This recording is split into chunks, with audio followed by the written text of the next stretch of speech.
Enjoy your time here and find peace in the stories we tell. If you liked the story, don't forget to like, comment, and subscribe to support the channel. When I was young, I once secretly snuck into father's study, only to catch a little boy casually stepping on his favorite chair. He was even nonchalantly grinding ink over a newly finished painting and scribbling wildly all over it. I was shaking with anger, so I immediately grabbed his hand, intending to drag him to see father for judgment. Unexpectedly, during our struggle, he accidentally knocked over a candle stand. Coincidentally, an inkstone rolled down and smashed right onto the little boy's head, knocking him unconscious instantly. Both of us nearly perished in a sea of fire. I had to use every ounce of my strength to drag that dead, weight little boy outside.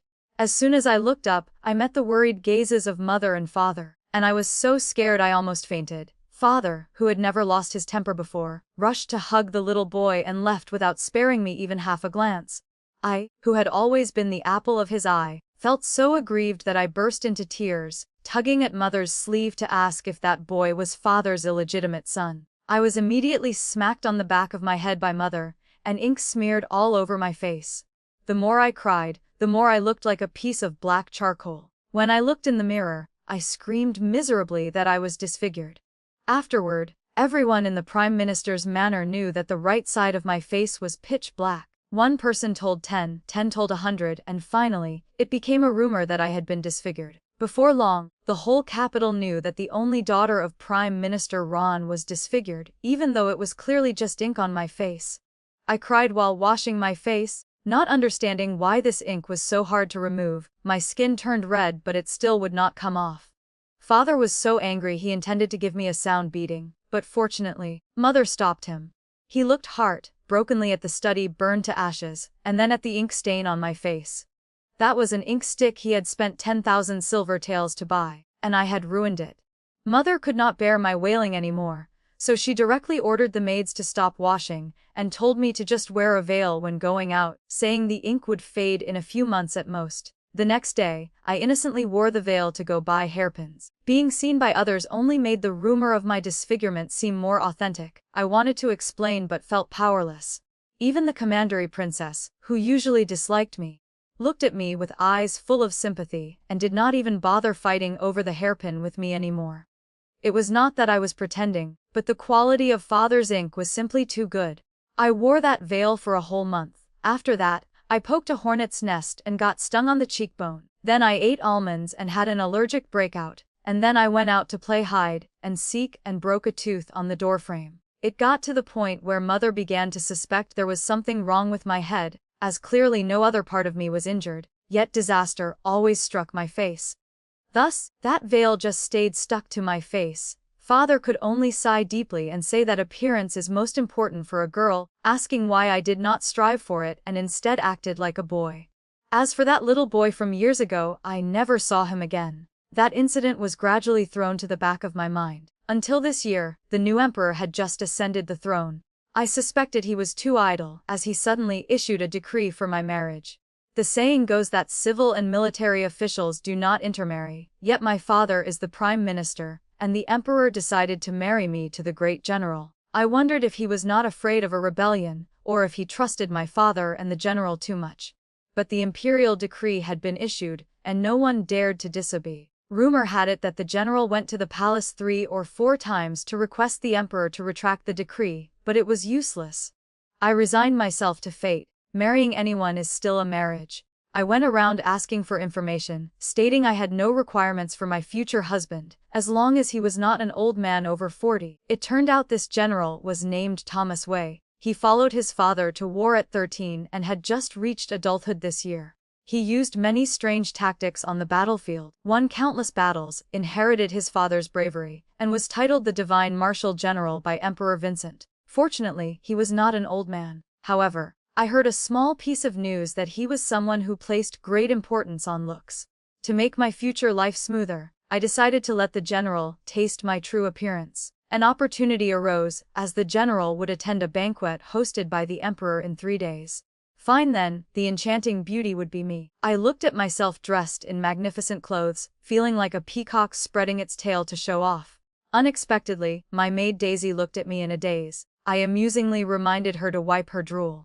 Daisy touched the corner of her mouth and blushed, saying that I was truly beautiful, and it was a pity outsiders did not know. She added that people kept rumors that the daughter of the minister was the #1 beauty in the capital, but in her eyes, that woman could not compare to even 1/10,000th of me. I rolled my eyes and told her to stop flattering me, saying this is called pretending to be a pig to eat a tiger, and when necessary I would shock everyone.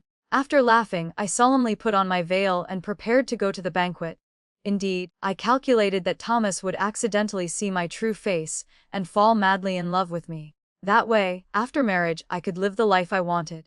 It is a pity that I was still too naive. As soon as the banquet began, the new emperor arrived slowly.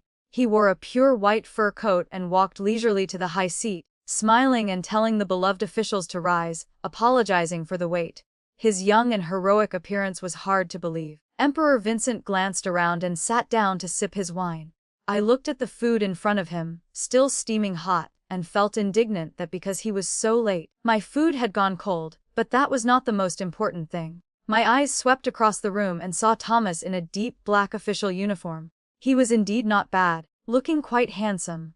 I stared at him for the time of half an incense stick, until my eyes were sore, yet he did not even glance in my direction. I clenched my fists, thinking that I would charm him to death later, and tried to endure the cold food and boring entertainment. Finally, I saw Thomas leave the banquet and head toward the rear garden. I secretly followed him, but unexpectedly, while he might have gotten lost, I definitely got lost too. Just as I was burning with anxiety, the temperature suddenly dropped, and a strong wind picked up.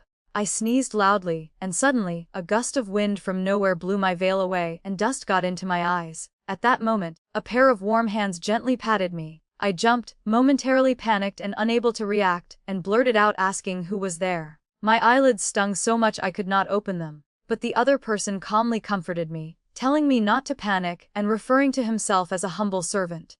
Upon hearing that form of address, my heart immediately settled down. I recognized this voice. It was Eunuch David, the head attendant beside the emperor. Eunuch David had always been a kind person, and there was some connection between him and my family. I endured the pain to curtsy, introducing myself as the only daughter of Prime Minister Ron. I explained that I was enjoying the scenery when the wind suddenly rose, blowing dust into my eyes so I could not see the way, leaving me trapped in the garden. I asked the eunuch to help find my veil and take me back to the banquet, otherwise father would be worried. After I finished speaking, there was a long silence opposite me. I could not help but sneeze again and softly called out to him. I only felt those warm hands gently helping me put the veil back on, and then he draped a thick fur coat over me.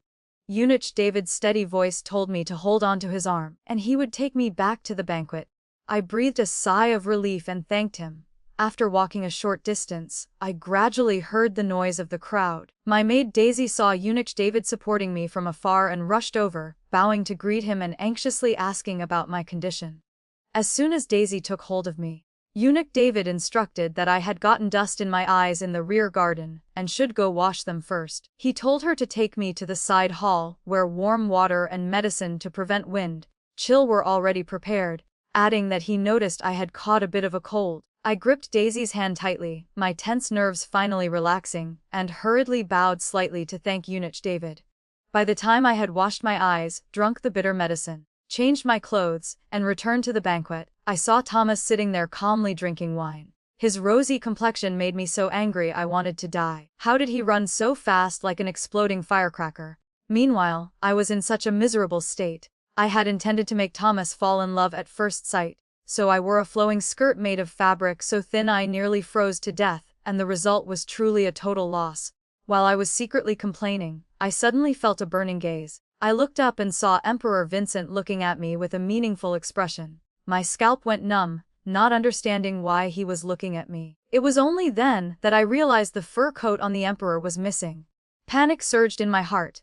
Had Eunuch David secretly stolen the emperor's fur coat in the rear garden? Then seeing me appear, tried to frame me for his crime. I involuntarily slapped my forehead, blaming myself for not looking closely at the style of that coat.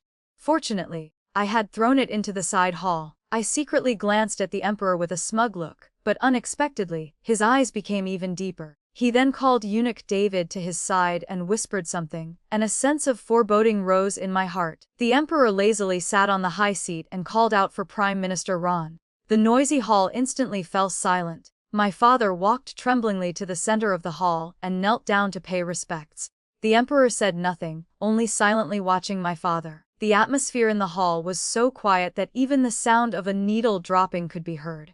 I even saw the Grand Tutor and the Minister of Personnel, my father's mortal enemies, winking at each other. Sweat poured down my father like rain.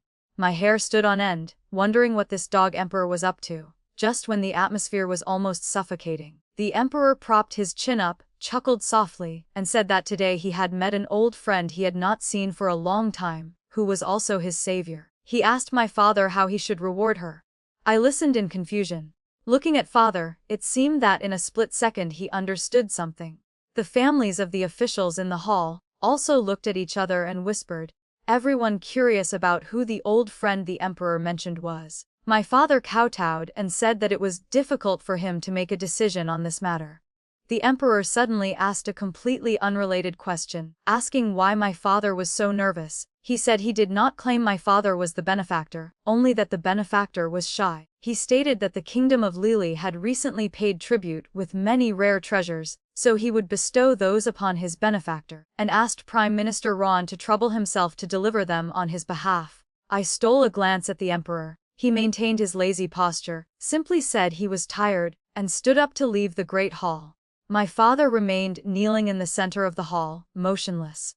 As soon as the emperor left, the hall immediately buzzed with discussion, and curious and gloating eyes were all cast toward my father. It looked as if he had offended the emperor, until eunuch David gently waved his handkerchief. The palace gates opened, and a group of young eunuchs carried in large chests filled with gold, silver, and jewels. It took nearly the time of an incense stick to finish carrying them in, and the entire great hall was so dazzling with golden light that it almost blinded me. I stood there stunned, unable to help but think that this dog emperor really had a problem with his head. Did he have money and not know where to spend it? Eunuch David hurriedly helped my father up and whispered a few words in his ear. My father's expression was complicated, but he could only nod in agreement. The eyes in the hall became even more curious, and some ministers even secretly inquired about who the emperor's benefactor truly was. I even suspected these people were acting, as their expressions changed constantly. The story of my father returning to the manor with 5 carts of gold, silver, and jewels spread throughout the capital in no time. This was especially true for Vicky Yu, the daughter of the Minister of Personnel, who always mocked me as an ugly woman. At the banquet that day, she had spewed a basket of insults, but I just picked my ear and treated it as a dog barking, which made her stomp her feet in humiliation and anger. The capital was momentarily filled with rumors that my father knew the emperor's savior. Everyone wanted to know who that mysterious benefactor was, and the threshold of our house was nearly trampled by visitors. However, as soon as my father returned to the manor, he used a serious illness as an excuse to close the doors for several days. When he recovered, he hurriedly entered the palace. He left at the break of dawn and did not return until dusk. When mother asked, father would not say anything. I only saw him despondent and sorrowful, with a heavy appearance. It had been a long time since I had seen my old father sigh repeatedly like that, and whenever his eyes met mine, they became even more gloomy. Not long after, the very next day, I heard news that the barbarians in the northwest had recently become aggressive. The emperor immediately issued a decree ordering Thomas to lead a campaign to suppress the northwest within a few days. The wedding date, originally scheduled for next month, was therefore postponed indefinitely. I thought it over and finally decided to go to the temple to pray for a peace amulet, wanting to personally give it to Thomas. I heard he was at the military training ground, so I hurried over. From a distance, I saw him standing and talking to a woman. Before I could get close, I was blocked by soldiers at the gate, who coldly shouted that idlers were not allowed to enter. Daisy was so angry her face turned red, and she shouted back, telling them to open their eyes and look carefully. She declared that I was the young lady of the Prime Minister's manor, the general's unwed fiancée. Upon hearing this, the soldier not only showed no respect but also laughed contemptuously, saying, So this is the arrogant young lady who separated the general and the strategist. She is so weak that the wind could blow her over. She had better not come near this training ground, where swords and blades have no eyes. He added, she'd better be careful, lest some commoners accidentally hurt the noble young lady, and get beheaded by the Prime Minister. Daisy was about to snap back, but I pulled her hand and smiled softly, saying we would just stand there and wait for General Thomas. The argument on our side was not quiet, and Thomas had already looked over. He first frowned deeply, said a few words to the woman, and then led her over to us. The woman shouted at the soldier, ordering Soldier Zhao to retreat and not be rude. The soldier reluctantly stepped aside, giving us a glare. Daisy stood next to me, about to explode with anger. I pulled her back, looked at Thomas, and asked who this was. Before Thomas could open his mouth, the woman was a step faster, cupping her fists to me and introducing herself as the general's strategist, named Wendy Mu. After speaking, she smiled radiantly at Thomas and gently said that since Miss Ruan had something to say, she would excuse herself to the tent. Thomas raised his hand to stop her, saying, "Wendy, you do not need to go. Miss Ruan can say whatever she has to say right here." I forced a smile. Just hearing that form of address was enough to understand that between Thomas and Miss Mu, there was indeed mutual affection. I had become the villain separating the lovebirds, but the Emperor's decree was not something the two of us could defy. The last glimmer of hope in my heart was extinguished. The peace amulet in my sleeve suddenly felt scorching hot. I felt that if I really married Thomas, my future days would hardly be peaceful. Seeing that I had not spoken for a long time but only smiled awkwardly, Daisy sarcastically remarked that her lady knew the general was going to war, and came to the temple to pray for a peace amulet to give him, only to find the general with a beauty by his side, pitying her lady's devoted heart. Thomas's face immediately darkened, and he shouted that it was nonsense, stating that Wendy was a strategist, not an ordinary woman. Wendy, however, calmly told him, "It is all right." My mouth twitched as I watched the two of them acting like characters in a play right in front of me. I glanced at Daisy with a warning look for that damned girl, then spoke up to apologize, saying that Daisy spoke without thinking and hoping the general and strategist would not take it to heart. I said I was just idly walking around and dared not delay the general's time, then bade farewell. I was just about to drag Daisy, who looked disappointed in my lack of ambition, away when Thomas called out from behind for me to stop. I turned back to see him reaching out his hand, asking where his peace amulet was. I froze for a moment. Seeing Wendy's stiff expression, I sneered inwardly. I had thought Thomas was a decent person, but I did not expect him to flirt with others while his beloved was standing right next to him. I pretended to be apologetic and said, "I am sorry, General Thomas. I have lost the peace amulet. Why not let strategist Mu pray for one for you?" After speaking, I casually tossed the peace amulet I had prayed for early that morning into a pile of dry grass nearby and turned to leave. 2 days later, Thomas wrote to me, saying he had just learned I misunderstood his relationship with Wendy. He claimed they were just colleagues and wanted to apologize personally, asking me to wait for him at the Hongyun Tower, where he would treat me to a meal. I was originally too lazy to care, but thinking that the engagement still existed. If he really had feelings for Wendy, it would be good to clarify things at this meal, so that even if we married, we could live our separate lives. Holding that thought, I arrived at Hongyun Tower earlier than planned, but I waited in the private room from noon until evening without seeing a trace of him. I stood up. I gripped my chopsticks tightly, grinding my teeth. I was just about to stand up and leave when I saw Thomas arrive late. Before I could express my grievance, I saw that Wendy was with him. I immediately bristled like a hen ready for battle, my expression turning stern.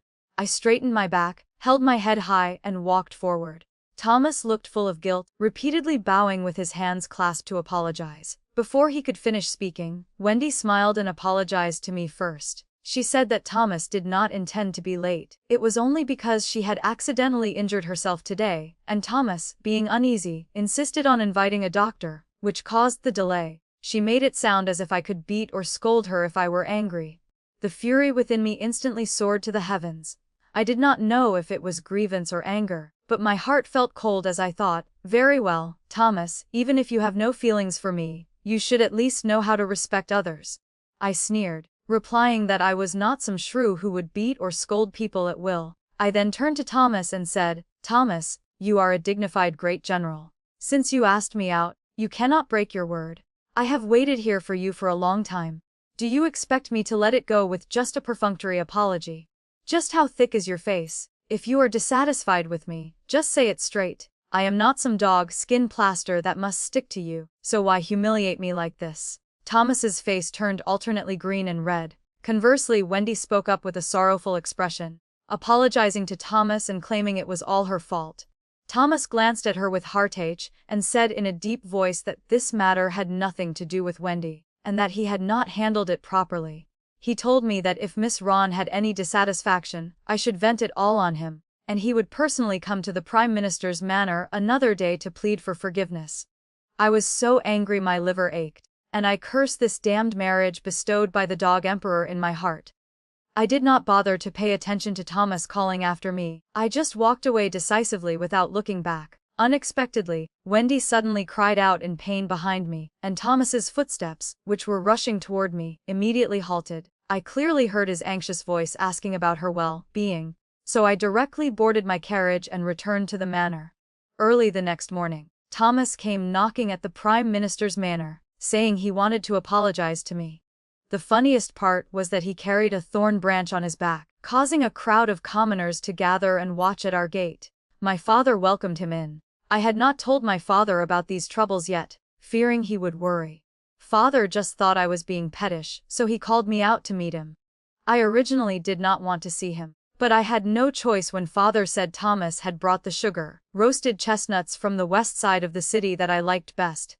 I dragged Daisy along, intending only to watch Thomas make a fool of himself, but truthfully, watching this spectacle was absolutely for the sake of the chestnuts. Arriving at the front hall, I saw Thomas bowing his head dejectedly. The thorn branch had already caused his back to bleed. My father winked at me, whispering to ask how Thomas had offended me. I momentarily did not know how to answer. Thomas stood below, clumsily apologizing to me, and then slowly took out a wooden hairpin from his sleeve. I tilted my head in confusion, asking the general what this meant, and why he was giving me a piece of dry wood. Thomas immediately blushed and stammered that he had carved this wooden hairpin all night as an apology to Miss Ron.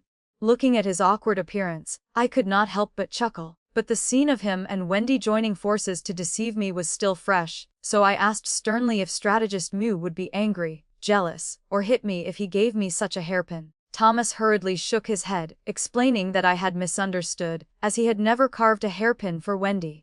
He said Wendy had been an orphan since childhood, whom he picked up from a pile of refugees, and seeing she had strategic talent, he made an exception to promote her to strategist. Having lived together for many years, he only regarded her as a biological younger sister. I looked coldly at the hairpin in his hand without accepting it, but my sharp eyes noticed a familiar thin string around his neck. I immediately leaned in and pulled the string out. My fingertips accidentally brushed past his neck, and I saw that it was the very peace amulet I had thrown on the ground. Thomas instantly turned as red as a boiled shrimp. Seeing him like this, the harsh words I intended to say could not leave my mouth. He stammered, and I remained speechless for a long time. Just then, Wendy entered to report that it was time for Thomas to set out for the campaign. The relaxed atmosphere instantly vanished, and Thomas's expression became solemn. He said he had to go and hoped Miss Ron could forgive him and accept the hairpin. It turned out that the day of his departure for war had arrived without me realizing it. I pursed my lips tightly. Although Thomas was a scumbag in matters of romance, the fact that he rushed to the battlefield to protect the country still commanded my respect.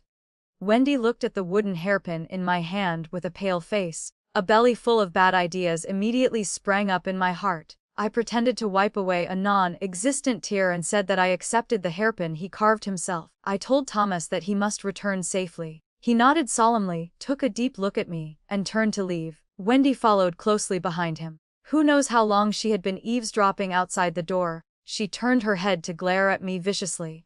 I mouthed back to her, asking if that was all she had. Snow fell for 2 months. Since Thomas left the capital, both inside and outside the palace were peaceful. That emperor with the problematic head also temporarily caused no strange trouble.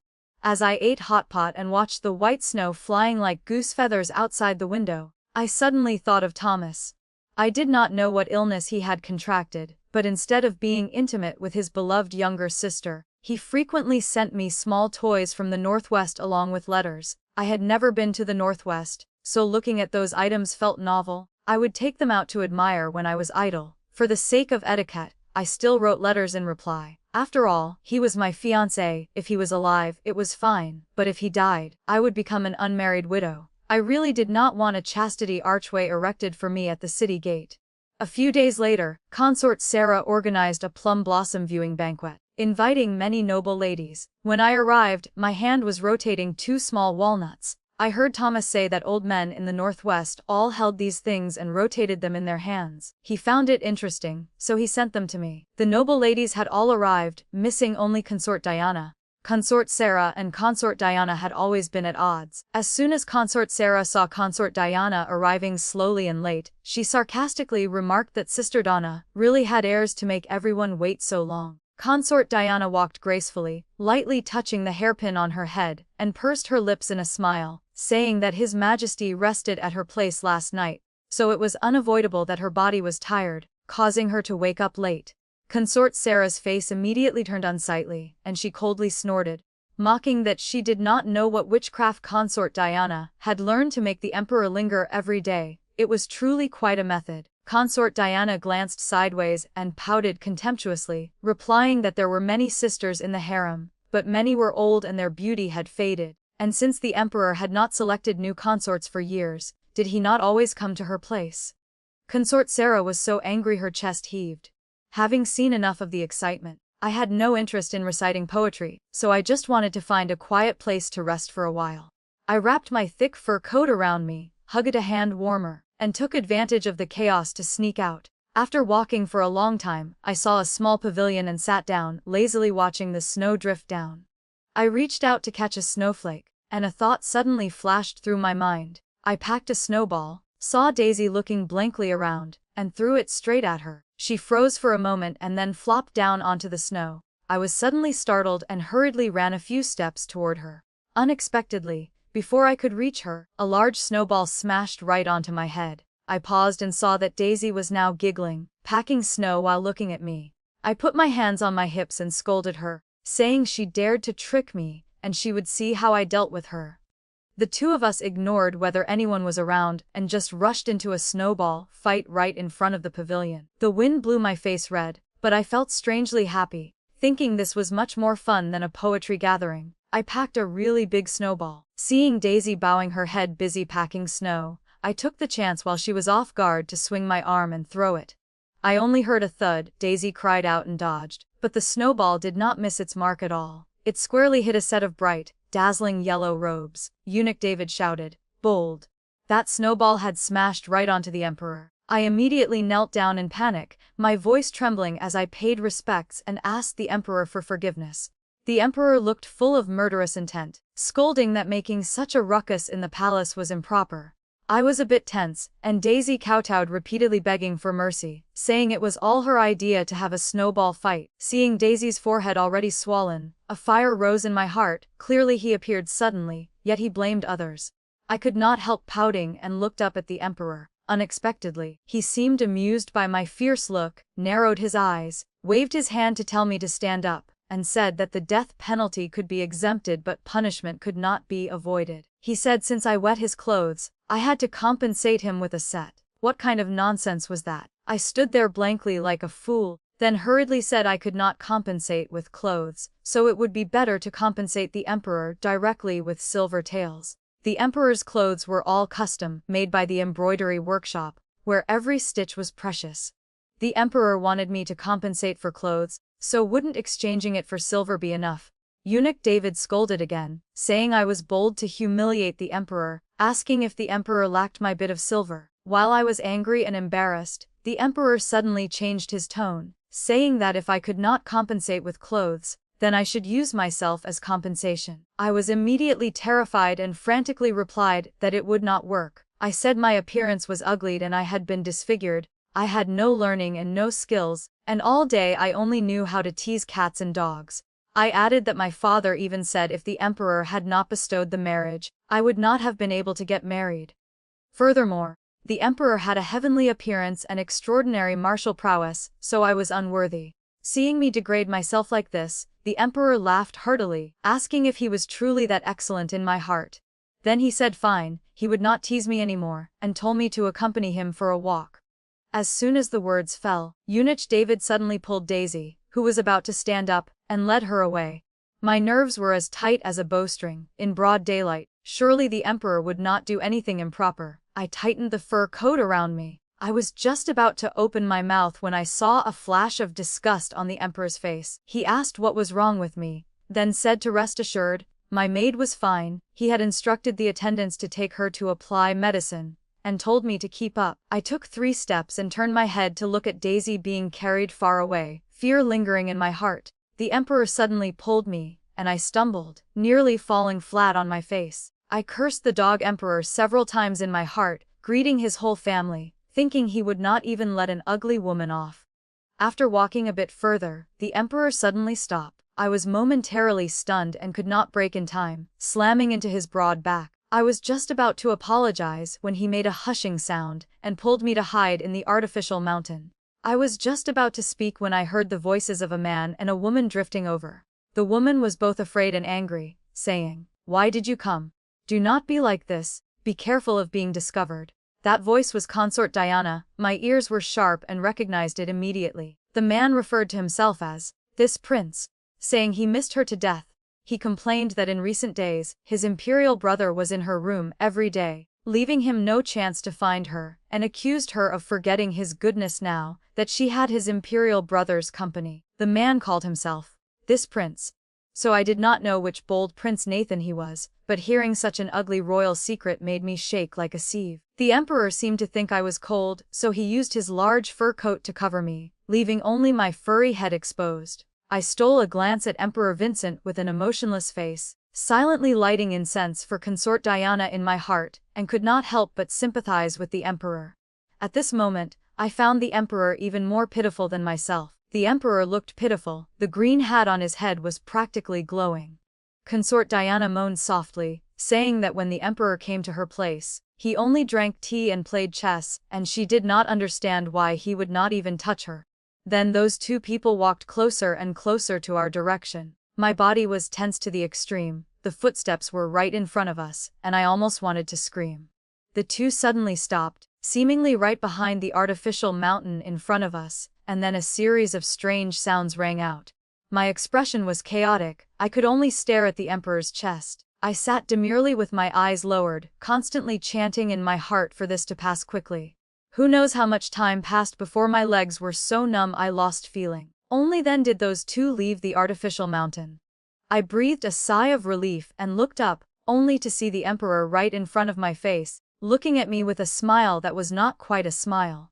Even more hateful was that his face was getting closer and closer to mine. When I looked up, I almost kissed him. My face flushed red instantly, and instinctively I pushed the Emperor. When I reacted, my face immediately turned pale. However, the Emperor hugged me, his voice hoarse as he said, "I am sorry, I did not mean to." I was on the verge of tears. I already had a fiancé, yet the Emperor treated me like this. What did he consider me to be? Indeed, my mother was right, there isn't a single good man in the world. Just then, a snowflake flew into my eye, and tears welled up involuntarily. The Emperor, on the contrary, suddenly became flustered. He immediately let go of me, his hands and feet clumsy as he wiped my tears, saying, "Do not cry, it is my fault. I was rude, please do not cry." I was speechless in my heart, but still went with the flow and burst into tears, crying while asking if the Emperor would punish me. The Emperor looked amused and said he would not. It was only then that I discovered he had pulled off my veil while wiping my tears. I started to narcissistically think, did he discover my beautiful appearance and want to seize me by force? The result was that the dog Emperor almost angered me to death. He said, "Don't cry anymore. Looking at you cry, snot bubbles are coming out, you are as ugly as the little black dog I met when I was young." I choked right then and there, cursing wildly in my heart. Am I not a big beauty standing right here, yet you cannot see? I blurted out, "I think it is not that Consort Diana has a private affair, but that you can't do it." The dog Emperor's face instantly turned black. I suddenly covered my mouth. Oh mother, why did I say my inner thoughts out loud? Father, I am sorry. 9 generations of my family, I am sorry. The Emperor ground his teeth and gripped my wrist tightly, saying, "Sooner or later, I will let you know whether I can do it or not." The final result was that in my panic, I accidentally kicked the Emperor, So on the way back to the manor, I only thought about the execution of my 9 generations. I even had nightmares for several days, dreaming that I was beheaded, and had long thrown the matter of Consort Diana's affair to the back of my mind. Recently, due to the snow disaster, the Emperor was very busy, and we did not meet again. That was good. My 9 generations were safe. I often saw Consort Diana acting smug at banquets. Each time I felt uncomfortable, always feeling stifled. Until early spring, news came from the palace that Thomas had won the battle and would return to the court the day after tomorrow. I embroidered a scented sachet, wanting to give it to Thomas when he returned. After all, I had received so many small items from him, though he never replied to the letter I wrote. The day after tomorrow arrived quickly. I decided to observe first, so I arrived early at the roadside where people were already standing in 2 rows. The man leading the way against the light wore a set of silver armor. Both sides of the road were filled with cheers, and there were even many women on the second-floor balconies throwing handkerchiefs down. I watched Thomas getting closer and closer, desperately waving my hand, when I suddenly realized there was a woman riding the same horse with him, and he was holding the reins very tightly. I looked closely. Oh my, wasn't that woman with a face as red as a monkey's bottom our great strategist Moo? Is this the general? Truly mighty? Yes, so handsome. Is that woman the female strategist from the legends? A talented man and a beautiful woman. I am so envious. The general is so handsome. If I could also fight on the battlefield with him, how good that would be. Keep dreaming. Listening to 2 women discussing beside me, I hurriedly hid to the side, very afraid of being recognized. Unexpectedly, I had worried too much. Thomas just passed right before my eyes. Miss, I told you General Thomas and that Wendy had an affair. When the Emperor bestowed the marriage, he even wanted to break it off. Embracing in public like this, they truly have no sense of shame. Daisy spat contemptuously. I also made sarcastic remarks from the side. That's right, and he still said he only treated her as a biological sister. Humph. The main characters had already gone far, so there was nothing left to watch. I just turned my head and bumped into someone's chest. Ouch. I held my head. Why was this person so hard? I was just looking up to get angry when I saw a familiar face. Daisy was beside me stuttering, Emp. Eunuch David immediately covered her mouth and explained, that's right, this is my Master Huang. I smiled to smooth things over. Master Huang, please make way, I want to go home. The Emperor acted deaf. Not only did he not let me go home, but he also tugged at my sleeve. Seeing his hand about to reach over, I was terrified he would do something rash to me again, so I dragged Daisy and turned to run. As I ran, I turned back and saw the Emperor's mouth twitching. The general has arrived. Finally he is here. General Thomas walked past me, pausing for a brief moment. It was not in vain that I started applying makeup in the afternoon. Does he regret it? Regret is useless. I am no longer the Miss Ron of the Prime Minister's manor. I am Milla Ron, the one who has returned for revenge. I clutched the scented sachet to my chest, craning my neck and staring expectantly at the entrance, wondering what great drama there was to watch today. Thomas had changed into a set of deep black official robes. He seemed to have lost weight. He strode in and paid respects to the Emperor. Emperor Vincent sat high above, laughing heartily and waving his large hand, saying, "Rise quickly. Beloved official Wei is a meritorious minister of our dynasty, having conquered 2 cities in the northwest for me."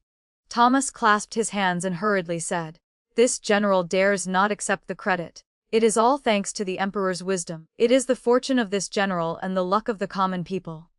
The Emperor laughed heartily. "So, what reward does my beloved official want? Speak, and I will grant it." The Emperor smiled knowingly. "I feel like you are thinking of something mischievous." Thomas knelt in the center of the hall. "Your Majesty, I have a girl in my heart whom I fell in love with at first sight. I beg your Majesty to retract the marriage engagement between me and the daughter of Prime Minister Ron." Immediately, all eyes turned toward me and my father. Only Thomas kept his head bowed. I suddenly felt annoyed and uncomfortable in my heart. I made up my mind that when I returned, I would sell all the trinkets Thomas had sent me at a cheap price. Right before he returned, I had even thought that if he respected me, it would not be impossible for us to treat each other with mutual respect as guests. At this moment, I was still wearing that ugly wooden hairpin on my head. Just before Thomas entered, the commandery princess had even laughed at me for being a country bumpkin, wearing a tree branch on my head. At this moment, the group of arrogant people led by the commandery princess was looking at me with gloating expressions. On the outside, I appeared calm and indifferent, and inside I was just as calm, thinking to myself that they simply did not understand this sister's tactics.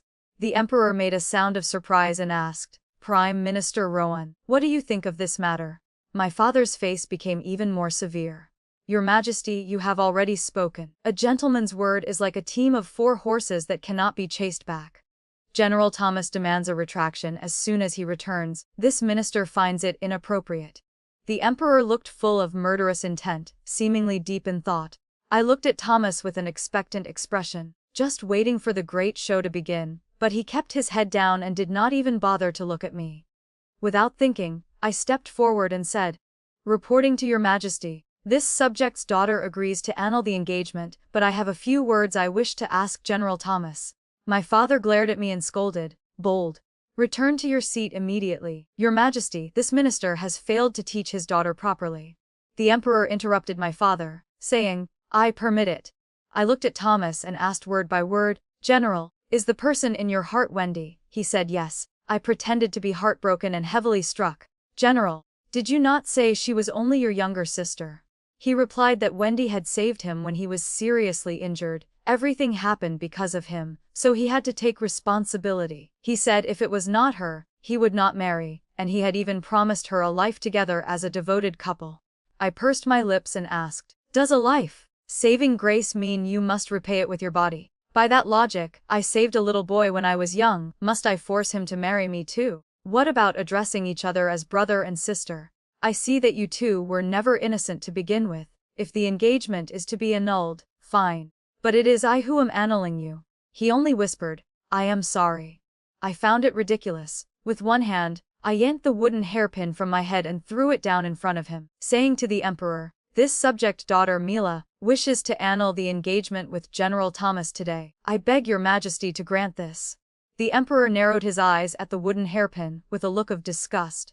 "Beloved official Wei is a great meritorious minister after all. I must not only reward him but reward him heavily.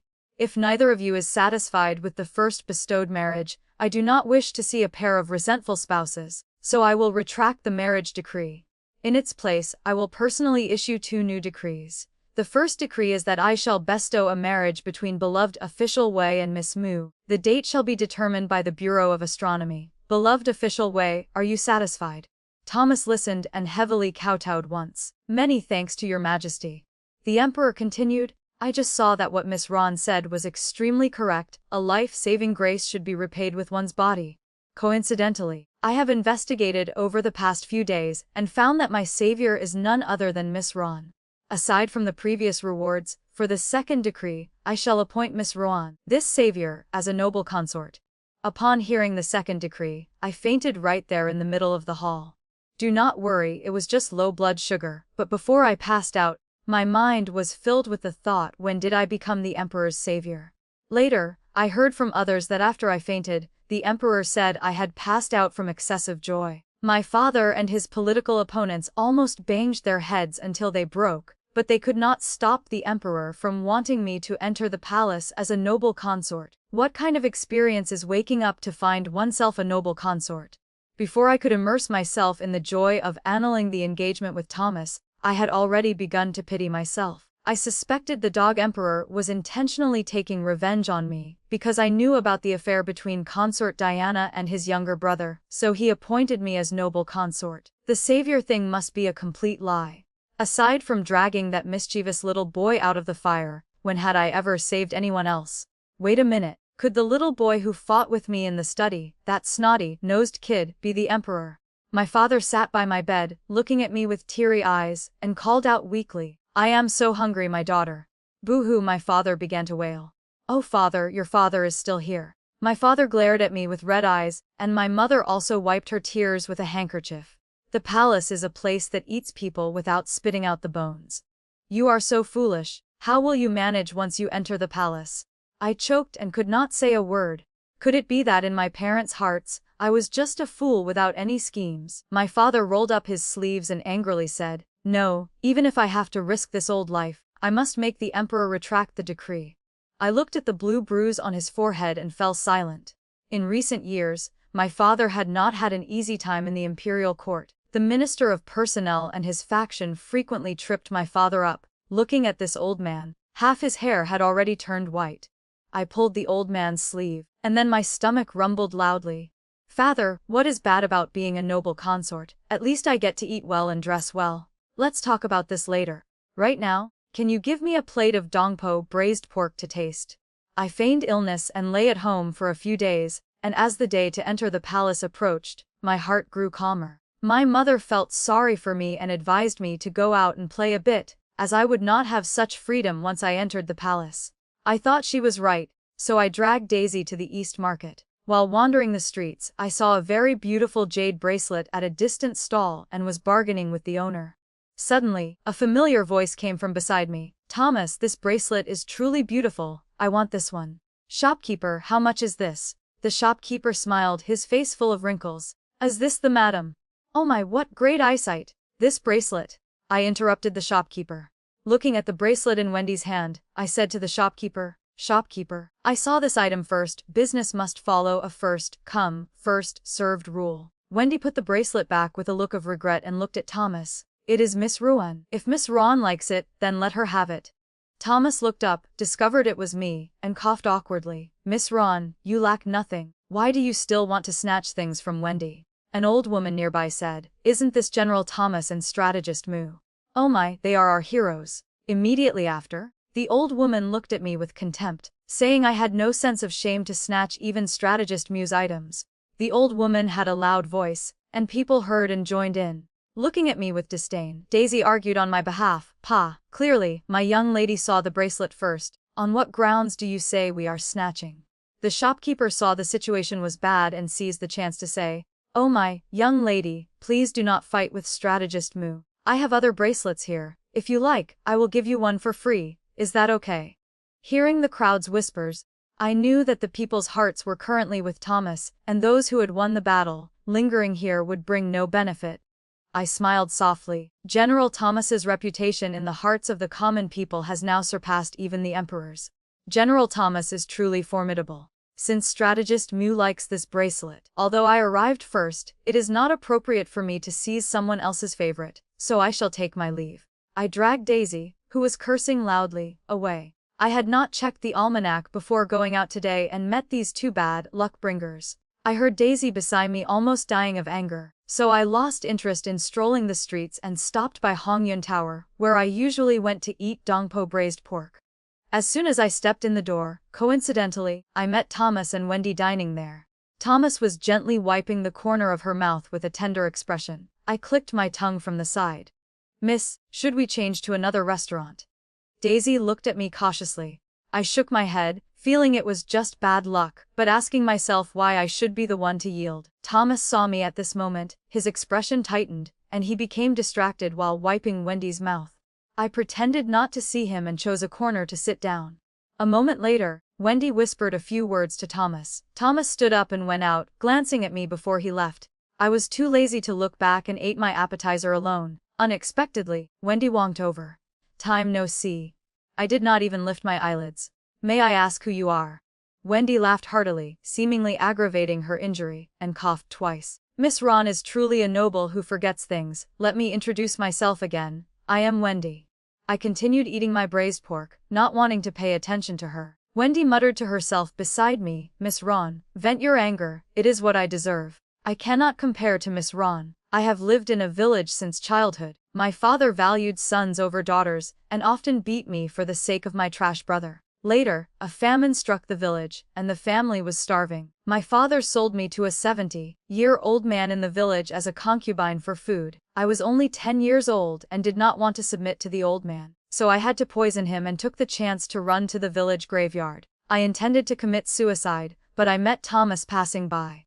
Thomas appeared like a celestial being. He saved me and taught me to read and write. For so many years, to stand beside him, I do not know how many nights I stayed up late and woke up early to study military strategy. I thought I could finally marry him, but unexpectedly, Miss Ron appeared.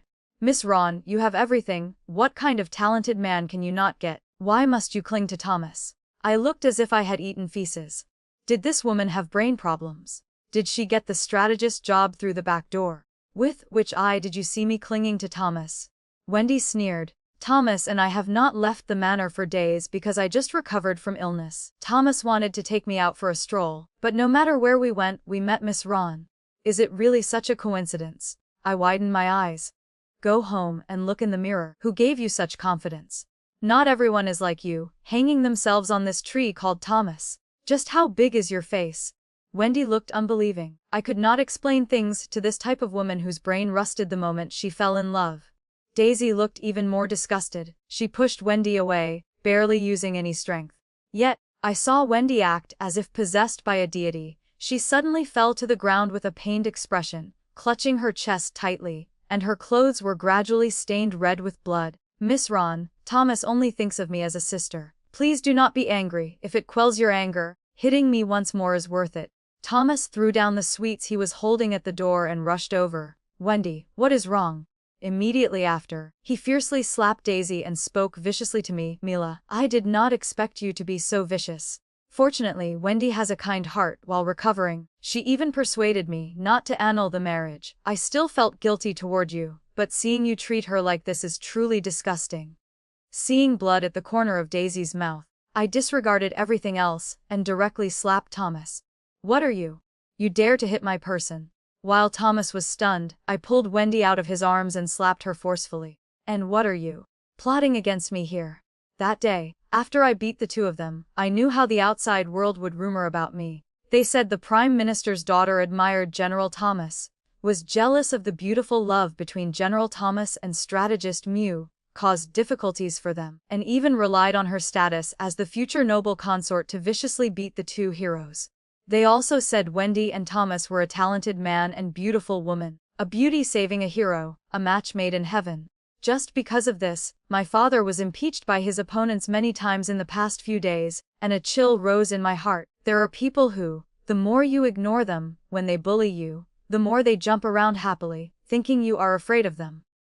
On the day I entered the palace, the emperor disregarded the rumors and gave me enough face. He even sent people to carry a 10-mile red dowry procession to my house and personally rode a horse to welcome me. The guards surrounded us tightly inside and out, blocking the curious commoners outside.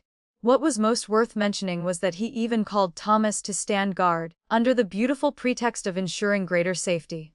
The scenes of assassination or taking a blade for someone that I had predicted in stories did not appear at all. Instead, the commoners below rumored that I was a demon consort who failed to seduce Thomas, and then seduced the emperor. The emperor looked at me in my magnificent attire, smiling like a fox. Under everyone's gaze, I slowly removed the veil I had worn for many years. The noisy scene instantly fell silent, followed by a burst of gasps. Even the young eunuch beside me was stunned. Someone muttered, "Indeed a demon consort." The emperor signaled with his eyes, and that person was immediately taken away and disappeared into the crowd. The emperor looked smug. He pushed the young eunuch aside with one hand, embraced my waist, and seemed to speak in Thomas's direction. "Hurry and pay respects to the noble consort." Then a crowd of people knelt down in waves. At that moment, the whole street was filled with chants of, "Long live the emperor, long live the noble consort." Having enjoyed enough glory, I got into the sedan. The emperor held both my hands tightly, looked into my eyes, and said seriously, "Do not be afraid. I will resolve all these rumors for you."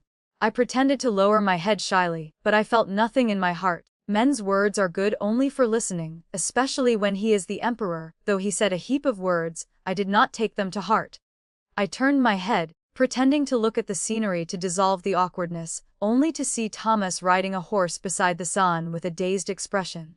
He sensed my gaze and looked over, seeing only my unblemished face, and his expression became even more dazed. I was thinking, this shaking is killing me. I am carsick. The shaking is too strong. The emperor thought I was in a bad mood from leaving home, so he gently patted my back to comfort me. I cannot hold it anymore. I hurriedly grabbed the chamber pot in the sedan and retched loudly. The emperor unexpectedly cried out in surprise, "No way, so fast. I am going to be a father." I really wanted to kick him to death. That night, the emperor held me in his arms, grinning as he asked, "Run away then. You usually run whenever you see me. Why aren't you running now?" I blinked, unable to react in time. Seeing I had no reaction, the emperor pouted, saying it was boring. I directly slapped his thigh. "Your Majesty, let this concubine teach you something good." The emperor rubbed his hands like a fly, looking expectant. The next day, Consort Diana led a group of sisters to pay respects to me. Early in the morning, I supported my aching body, yawning continuously. I did not even hear their sarcastic words clearly and just fell asleep. It was the emperor who arrived in the afternoon and carried me back to bed in front of everyone. After that, the emperor flipped my name tag every night. Excellent. My tag was flipped so much the lacquer peeled off.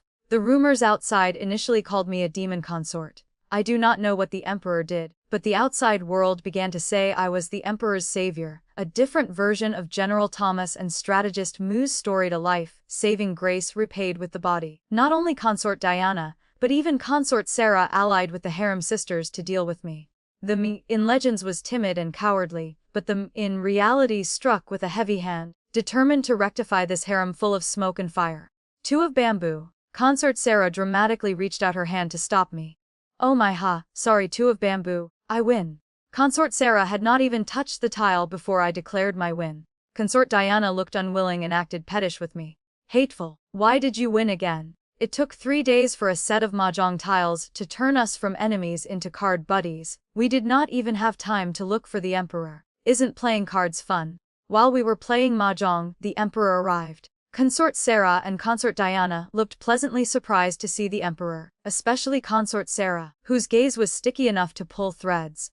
Your Majesty, this concubine's palace just stewed fresh wood ear and snow pear soup. Would your Majesty like to come taste it? Your Majesty, this concubine's palace stewed red bean and koik seed soup. Your Majesty, come taste it tonight.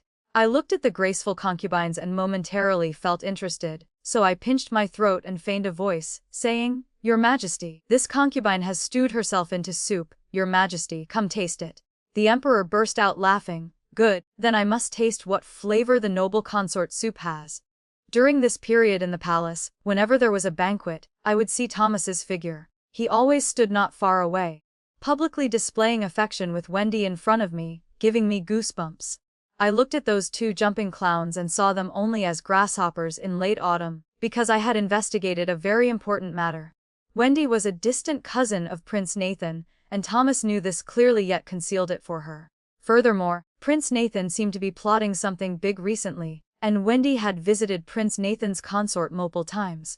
These small movements not only alerted the emperor, but even I, deep in the harem, knew clearly. Summer arrived quickly, and the weather was extremely hot. I heard a big piece of news saying that the emperor's younger brother, Prince Nathan, had passed away due to excessive indulgence, dying on a woman's belly. I clicked my tongue in surprise. The royals were indeed strange people. The emperor ordered the Imperial household department to add more ice blocks for me to cool down and even brought rare fruits. I was eating mulberries and reading a storybook. Suddenly, someone outside the palace shouted, Noble consort! Noble consort!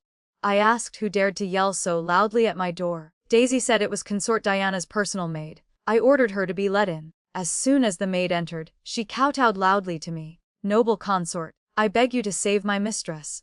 I asked her what happened. She stammered that the emperor was furious with Consort Diana and had granted her a length of white silk. Hearing this, I thought of the matters my father had investigated for me recently, and my eyes flashed. As soon as I arrived at the door, I heard Consort Diana laughing wildly. Your Majesty, for so many years, what difference has there been between my life here and the cold palace? You visited me repeatedly only because of pressure from my father. It was Prince Nathan who loved me and cherished me, making me feel a sliver of warmth. Now that Prince Nathan is gone, I have no reason to live in this world anymore. A moment later, I walked in. Seeing me, Consort Diana giggled and said, Being with a king is like being with a tiger. Noble consort, my ending today might be yours tomorrow. I smiled softly. When you first entered the palace, you secretly became pregnant, and that woman named Wendy helped you find a divine doctor to destroy the child. Correct. Consort Diana froze and rushed at me like a madwoman. How do you know? I continued. Prince Nathan was killed for plotting rebellion, right? How much were you involved? Consort Diana. You two thought you were secretive, but your personal maid frequently left the palace. Everyone knows. Now that you are bent on dying, who are you trying to protect? Consort Diana looked terrified. I do not understand what you are saying. I did not bother that she would not tell the truth and turned to leave. Not long after, I heard whispering inside. Consort Diana has passed away. The eunuch's announcement rang out. I suddenly felt cold all over. If one day the emperor's favor was gone, what would my ending be? I needed a child. The death of consort Diana was announced to the public by the emperor as a sudden illness. After that storm, the emperor rarely came to the harem, spending most of his time in the imperial study dealing with state affairs. Until today, when the emperor held a banquet for the ministers and called me to attend. Halfway through, I felt discomfort in my stomach and wanted to go out for some fresh air, so I informed the emperor. He instructed eunuch David to follow and take good care of me. Unexpectedly, I met Thomas. He seemed to have drunk a bit too much and stood motionless after seeing me. Eunuch David shouted, and he bowed in greeting. His face was gaunt and his demeanor extremely tired. I did not want to get entangled and intended to avoid him, but he called out, "Wait, noble consort, next month I will be getting married." I paused. Then this palace congratulates the general. Does General Thomas have any other business? He took the wooden hairpin from his chest and caressed it. Can the noble consort spare a moment to talk? I was too lazy to pay attention to him. I basically did not want to listen, only the matters I had investigated still made me feel a bit incredulous. I stared into Thomas's eyes and said, "General Thomas, 3 generations of the Wei family sacrificed themselves for the country. The whole family was loyal and righteous. I only hope it will not be ruined in your hands." Thomas panicked for a moment. "This subject does not understand what your highness is saying. I came especially today because I have an important matter to report to your highness." I flung my sleeve. "The harem is not allowed to interfere in politics. You are an outside male, and even more so cannot intrude into the harem at will. If you have an important matter, you should directly seek an audience with the emperor." Thomas sneered. "Indeed, just as Wendy said, you are vain and hypocritical to the extreme." After speaking, he pulled the peace amulet hanging from his neck and threw it down in front of me. I just thought he was neurotic. I kicked the peace amulet into the lake. My words today were not because I was soft-hearted toward Thomas. I just still remembered old General Wei, whose head was chopped off by the enemy and exposed for 3 days. That old man had once held me and had argued with my father until they were red in the face in my father's study. He said, "In this life, if I die, I must die on the battlefield sacrificing for the country." When I returned, the emperor was drunk. I fed him hangover soup. He drank it in one go, greedily smelling the scent on me, looking at me without speaking. I looked at the emperor and asked, "What is wrong?" The emperor carefully asked me, "If one day I leave you alone in a dangerous place, will you blame me?" I was stunned. "Then would your majesty bear to do so?" The emperor leaned in and blocked my lips, murmuring, "Mila, give me a child." One night of spring romance, the day Thomas got married was the time the mutiny began. I did not expect Thomas would ultimately launch a rebellion for Wendy to avenge her cousin. The harem was in chaos. It was said the army outside had killed their way in. The emperor was missing, and I heard the rebel army outside was searching for him. I was preparing to escape the palace, but unexpectedly, the door was pushed open. Outside the door was the emperor. He wore armor, and there was blood on his face. He panted and said to me, "Mila, I have come to get you." I was a bit surprised, actually. That night, when the emperor asked me, I knew he could not take me with him, only I did not expect him to come back. He held my hand, cutting a bloody path. We fought our way through obstacles, and many guards beside him were killed.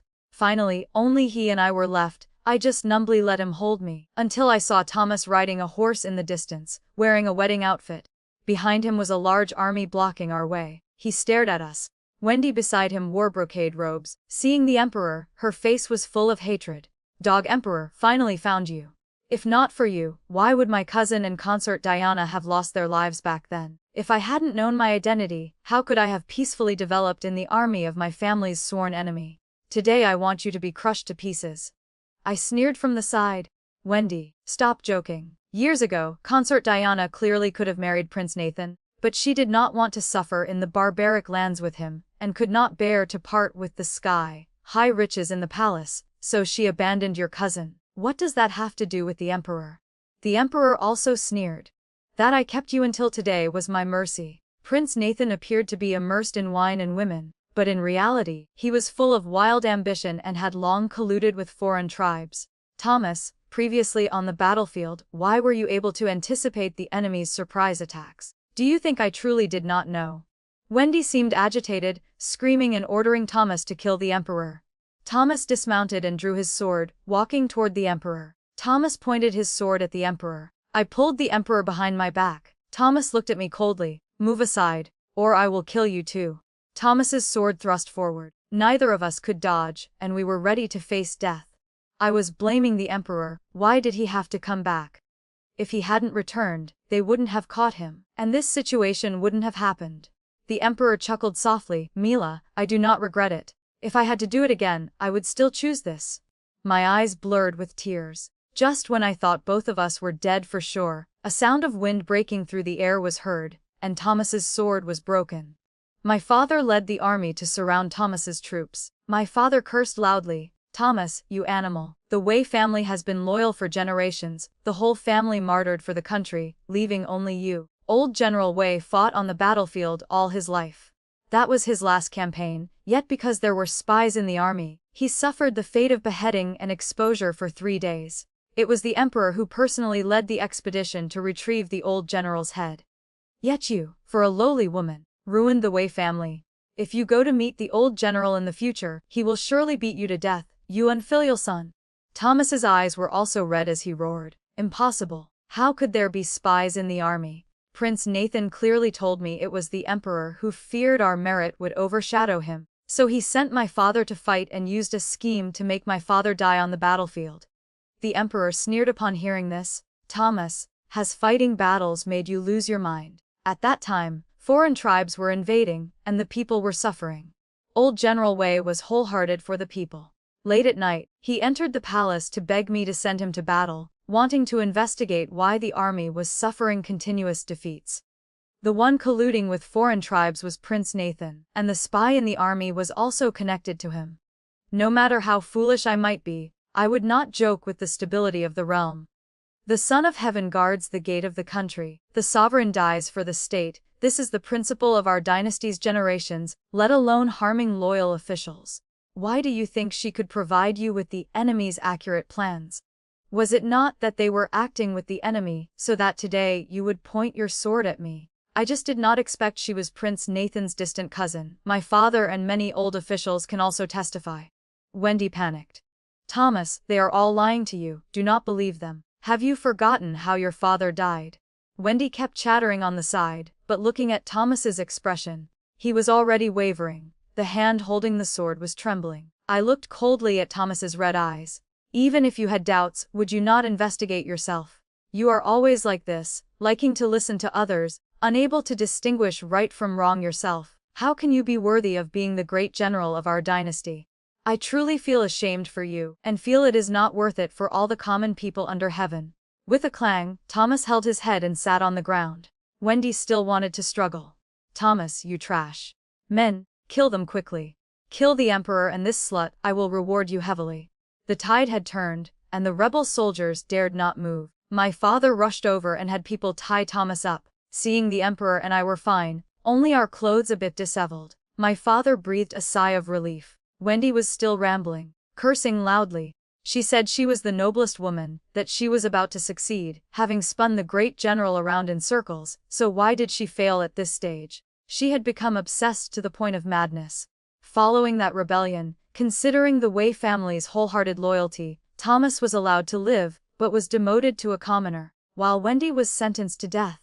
Other officials who participated in the rebellion had their properties confiscated, were removed from office, and all were executed, and their entire clans were exterminated. It was another ordinary day. The emperor rushed over after court adjourned, acting very aggrieved and begging for comfort. He said the historians bullied him, always forbidding him from doing this or that, and complaining that he did not spread his grace evenly across the harem. My emperor. Rumors in the palace said the emperor treated me like a treasure, and I would be the future empress. One day, when the emperor announced in court that he wanted to make me empress, the minister of personnel immediately led the opposition, citing my jealousy, forbidding the emperor from visiting other palaces, and monopolizing the emperor. He said if I became empress, he would smash his head on the pillar and die right there. The emperor pouted and told him, "Then do not wait, just smash your head now." The minister immediately fainted. The emperor also said, "From now on, there will be no more selection of consorts. If they want to select, let them choose for themselves." This action of the emperor shocked the entire court. Even my father wrote a letter asking if I had given the emperor some bewitching potion. I held my forehead but felt a wave of nausea. Daisy looked at me worriedly and invited the imperial physician. Afterward, the news of my pregnancy spread through every alley. The emperor hugged me, cheering like a fool. I am a father, I am a father.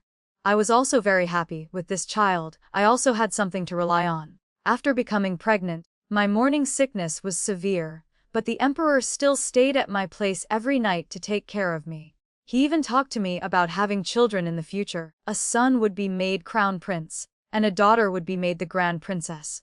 I hurriedly knelt to thank him, but he was always unhappy and forbade me from kneeling in the future. Today was the Mid-Autumn Festival. Late at night, carrying my heavy belly, I was gnawing on a mooncake. The emperor mysteriously said he wanted to take me somewhere. He took me to the highest point in the Imperial city. From here, one could see the entire night view of the capital. Every household lit Kongming lanterns. For a moment, besides the stars in the sky, there were drifting Kongming lanterns with warm lights, connecting into a galaxy. The flickering candlelight was reflected in the emperor's eyes. He hugged me without saying a word. I tilted my head to look at the emperor. He actually had a strand of white hair, perhaps due to the stress.